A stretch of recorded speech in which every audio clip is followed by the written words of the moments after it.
Bamako-Koulougon, avec une escale de quelques minutes à Sévaré.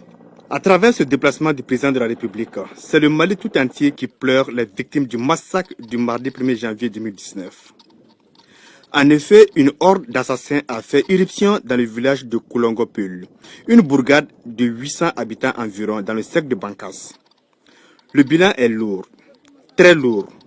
37 personnes atrocement tuées, dont le chef du village. 3 blessés, des habitations calcinées. Même les animaux n'ont pas été épargnés. Vivre un tel instant est dur. Difficile de croire à de telles exécutions.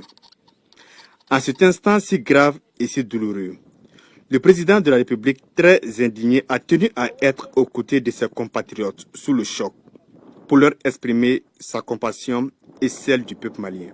Aujourd'hui, ma visite est une visite de compassion, de recueillement sur les mémoires de nos frères qui sont tombés. Priez Allah subhanahu wa ta'ala qui les accueille parmi les bienheureux. Et souhaiter qu'Allah subhanahu wa ta'ala mette dans nos cœurs assez de baume pour que les exécutions se fassent de Dieu quelque part. Car sans lui, rien n'est possible. Même le pire. Aujourd'hui, les populations restées à Koulongo sont terrées au domicile du défunt chef du village. 24 personnes ont été tuées dans cette maison. L'heure est grave et les populations vivent la peur au ventre.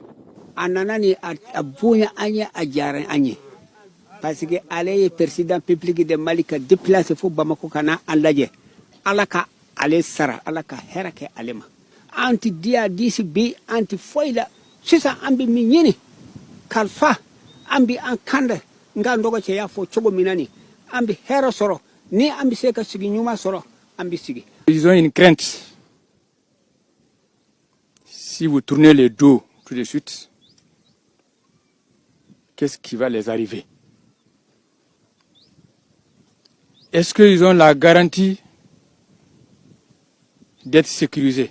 Séance tenante, le président de la République a instruit le chef d'état-major général des armées de prendre toutes les dispositions afin que le détachement militaire reste pour de bon. De tels actes dignes d'une haute époque ne resteront pas impunis. Nous sommes aussi l'État. Je suis le chef de l'État. Et ce qui s'est passé ici n'est pas acceptable d'aucun point de vue, ni humain, ni social, ni religieux, ni juridique. Et je peux leur donner l'assurance que nous en tirerons toutes les conséquences. Le droit.